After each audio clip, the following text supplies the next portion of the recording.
ओम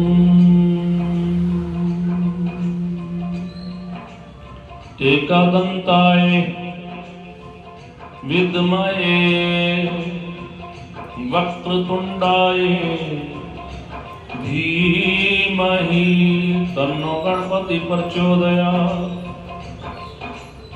सरस्वती विद्महे ओम सरस्वती विद्महे विद्याप्रदायिनी धीमहि तन्नो देवी प्रचोदयात्। बुद्धिहीन तनु जानिके सिमरो पवन कुमार।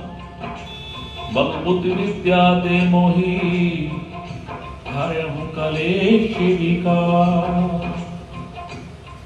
कथा आरंभ होत है सुनिए वीर हनुमान। आसन लीजियो प्रेम से प्रभु आओ कृपा निधान।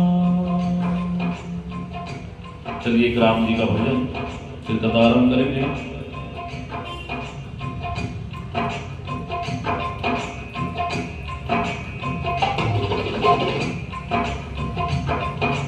दुनिया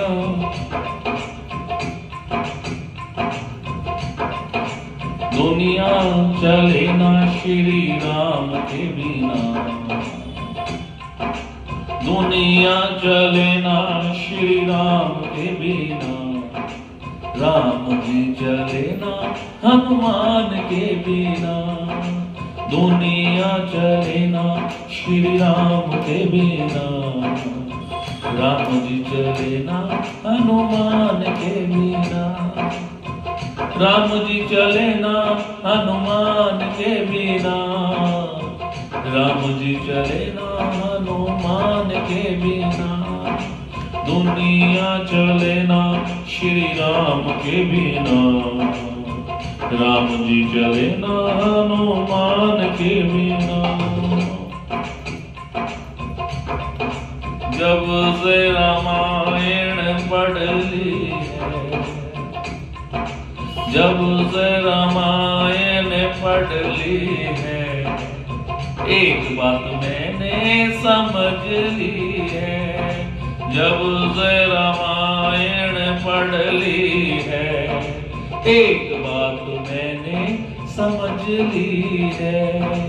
रावण मरे ना। रावण मरे ना श्री राम के बिना। लंका जले ना हनुमान के बिना। दुनिया चले ना श्री राम के बिना। राम जी चले ना हनुमान के बिना। लक्ष्मण का बचना मुश्किल था। कौन बूटी लाने के काबिल था। लक्ष्मण का बचना मुश्किल था। कौन बूटी लाने के काबिल था। लक्ष्मण बचना। लक्ष्मण बचना श्री राम के बिना। बूटी लेना हनुमान के बिना। दुनिया चले ना श्री राम के बिना। राम जी चले ना हनुमान के बिना। सीता हरण की कहानी सुनो। बनवारी मेरी जुबानी सुनो। सीता हरण की कहानी सुनो। बनवारी मेरी जुबानी सुनो। सीता मिले ना श्री राम के बिना। सीता मिले ना श्री राम के बिना। पता लगे ना हनुमान के बिना। दुनिया चले ना श्री राम के बिना। राम जी चले ना हनुमान के बिना। बैठे सिंहासन पे राम जी। चरणों में बैठे हैं हनुमान जी। बैठे सिंहासन श्री राम जी, चरणों में बैठे हैं हनुमान जी। मुक्ति मिले ना, मुक्ति मिले ना श्री राम के बिना, भक्ति मिले ना हनुमान के बिना, दुनिया चले ना श्री राम के बिना, राम जी चले ना हनुमान के बिना।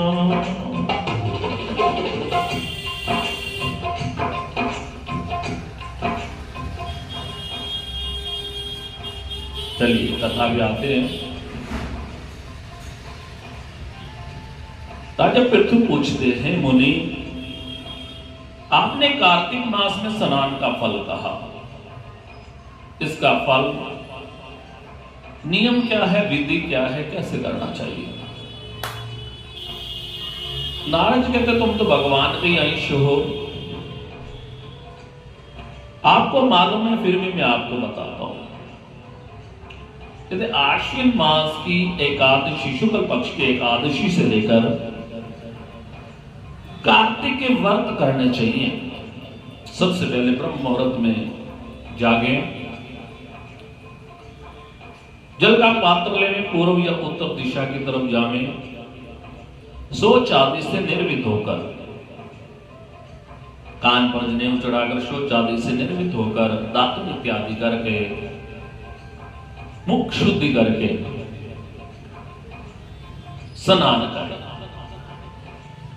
देखिए स्नान की बात आती है, क्या नहाने से सब पाप खत्म हो जाते हैं? एक बार भगवान शंकर के साथ मां पार्वती भ्रमण कर रही थी, घूमते घूमते उन्होंने क्या देखा, गंगा जी में लाखों इंसान स्नान कर रहे। मां पार्वती कहती, बोली शंकर, आपने मुझे एक दिन बताया था जो गंगा जी में स्नान करेगा उसके सब पाप खत्म हो जाएंगे। क्या इसके सब पाप खत्म हो जाएंगे? सबके पाप खत्म होंगे? कहने लगे नहीं। कहने लगे देखना चाहते किसके होंगे? कहने लगे हाँ। कहते भगवान शंकर ने कोड़ी का रूप बनाया, मां पार्वती ने एक सुंदरी, और मां पार्वती क्या कहती है, जिसने जीवन में कभी कोई पाप ना किया वो एक बाल्टी पानी लाए, मेरे पति पे डाल दे, मेरे पति का कोढ़ दूर हो जाएगा।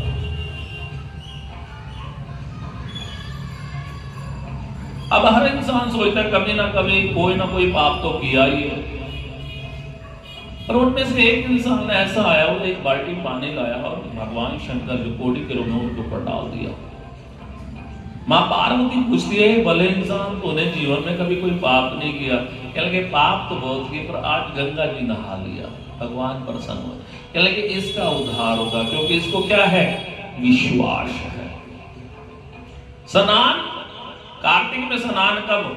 जिसको विश्वास है कि मैं कार्तिक महीने में स्नान कर रहा हूं, और कार्तिक के महीने में जल के अंदर भगवान है और मैं भगवान का स्पर्श कर रहा हूं। कोई जरूरी नहीं है कि हम गंगा यमुना जाएं, घर बैठे भी स्नान करते हैं, गंगा यमुना का स्मरण करते तो गंगा फल का फायदा मिलता है। इसकी भी एक कथा थी। एक रामदास नाम आदमी है, उसे बड़ी इच्छा थी कि मैं कुंभ के मेले में जाऊं, थोड़े थोड़े पैसे इकट्ठे किए, और एक दिन उसने अपने घर में कुछ बनाया नहीं था, साग इत्यादि, पड़ोसियों के घर चले गया, आपने कुछ बनाया तो दे दो। वो औरत कहती हमने साग तो बनाया पर आपको नहीं दे सकती। उसको बड़ा अचंभा हुआ, नहीं देना तो मना कर देते, पर आप ये भी कह रहे हो कि बनाया भी और नहीं दे सकती, क्या कारण है? आप मुझसे नाराज हो? क्या लगे नहीं, मेरे बच्चे 3 दिन से भूखे थे और मेरे पति से देखा नहीं गया, वो गए शमशान भूमि पर, कुछ साग पड़ा था, उठा लाए, हमने बनाकर बच्चों को तो खिला दिया, पर हमारा मन नहीं मानता कि आपको खिलाएं। उस रामदास को, अरे मैं कुंभ स्नान करने जा रहा हूं, मेरे पड़ोसी भूखे पड़े हुए हैं। उन्होंने वो सारे पैसे उसको दे दिए, और वही महात्मा एक सपना देख रहे हैं, गंगा यमुना सरस्वती बातें करें। कह लेंगे अब की बार सबसे ज्यादा फल किसको मिला? गंगा जी कहती, यमुना जी कहती है रामदास को। कह वो तो आया ही नहीं। कह लेंगे उसकी श्रद्धा तो बहुत थी, पर नहीं आया, पर असली गंगा स्नान उसने किया है। क्या हम गंगा यमुना जाए ना जाए, हमारे अंदर श्रद्धा है तो गंगा स्नान करने का, तो मुख शुद्धि इत्यादि कर कर स्नान करें। सूर्य निकलने से पहले पहले स्नान अवश्य कार्तिक में करना चाहिए। दातुन विदोड़े तो बृहस्पति भगवान का स्मरण, क्योंकि वनस्पतियां हैं। हे बृहस्पति भगवान, आप हमें तेज दो, संपत्ति दो, ज्ञान दो, विद्या दो। क्योंकि श्राद्धों में दातुन ना करें, और दातुन हमेशा कटीले पेड़ों का, कपास, पीपल, बरगद और निर्गंधित पेड़ों की करनी चाहिए। स्नान करके प्रभु के धर्म स्थान मंदिर में जावे, वहां पर सेवा भाव करें, भगवान पर पुष्प गए, पान चंदन इत्यादि से पूजा करें, भक्ति भाव से, श्रद्धा और भावना के साथ। एक लाला जी है, रोज भागवत कथा सुनते एक पंडित जी से, और एक दिन कहीं जाना हो गया। कहते महाराज आज मुझे बड़ा जरूरी काम है, जाऊंगा तो मेरा नियम छूटेगा, नहीं जाऊंगा तो मेरा नुकसान होगा। पंडित जी ने कहा एक काम करो, आप अपनी जगह ना भागवत में अपने बेटे को भेज दो। कहने लगे महाराज उसको नहीं भेजूंगा। कहने लगे क्यों? कहने लगे मैंने सुना है कि इंसान कथा को सुनने से, सत्संग सुनने से निर्मोही हो जाता है, उसका मोह छूट जाता है। पंडित जी कहने लगे तू 6 महीने से सुनता रहा, तुझे कुछ नहीं और तेरा बेटा एक दिन में वैरागी हो जाएगा। कहने लगे महाराज मेरी बात तो कुछ और है, मैं तो एक कान से सुनता हूं और दूसरे से वहीं पर निकाल देता हूं। तो कहने लगे श्रद्धा और भावना के साथ, जिस भावना और श्रद्धा के साथ करते हैं बात, तो भगवान के मंदिर में जाओ, पुष्प इत्यादि चढ़ावे, दीप जलावे और श्रद्धा और भावना के साथ ओम नमो भगवते वासुदेवाय, ओम नमो भगवते वासुदेवाय लक्ष्मी नारायण भगवान का कीर्तन करें। जो गायक हो भगवान को कीर्तन के द्वारा प्रसन्न करें, क्योंकि देव स्थानों में भगवत कीर्तन करने वाले साक्षात विष्णु का ही रूप होते हैं।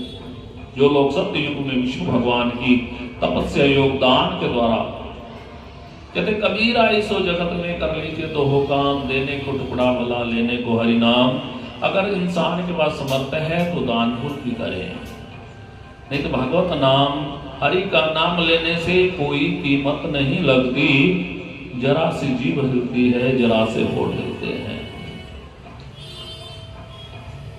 चले नारद जी कहते हे राजन, मैंने एक बार भगवान से पूछा प्रभु आप कहाँ रहते हो? तो भगवान क्या कहते हैं? कहते जहां सत्संग होता है, जहां भक्त है, मैं वहीं रहता हूं। कहते ना सामरे से मिलने का, सामरे से मिलने का सत्संग ही बहाना है। ये दुनिया वाले क्या जाने, ये रिश्ता पुराना है। जहां भक्ति है, जहां भगवान कहते हैं श्रद्धा है, भावना है, जहां सत्संग है, मैं वहीं पर निवास करता हूं। फिर आता है शीर्ष, दतूरा, गिरजा, चमेली, केसर, कंदार, कटहल, फूलों से, अक्षतों से भगवान विष्णु की पूजा नहीं करनी चाहिए। अटहल, कंद, गिरीश, जूही, मालती, केवड़ा के पुष्पों से भगवान शंकर की पूजा नहीं करनी चाहिए। और लक्ष्मी के इच्छुक पुरुषों को तुलसी पत्र से सूर्य नारायण की पूजा नहीं करनी चाहिए। जिन देवताओं की पूजा से जो फूल निर्दिष्ट है उन्हीं का पूजन करें। नहीं के पश्चात भगवान से क्षमा याचना है, प्रभु आपके इस पूजन में मंत्रहीनम, क्रियाहीनम, भक्तिहीनम सुरेश्वरा यत् पूजिता मया देव परिपूर्ण करो ततस्तु में। क्या प्रार्थना करें? प्रभु ना तो मैं, मुझे मंत्र आते, मेरे मंत्रों में कोई त्रुटि रह गई। दूसरा कर्मणा, जो मैं आपको फल पुष्प अर्पण कर पाया उसमें कोई त्रुटि रह गई। तीसरा मेरा मन इधर उधर कहीं भटक गया तो आप क्षमा करना।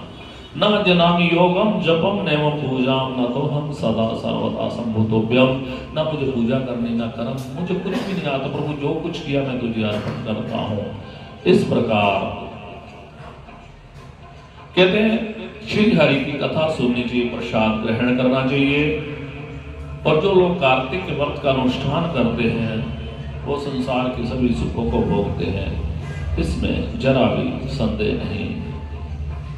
ओम नमो भगवते वासुदेवाय नमः।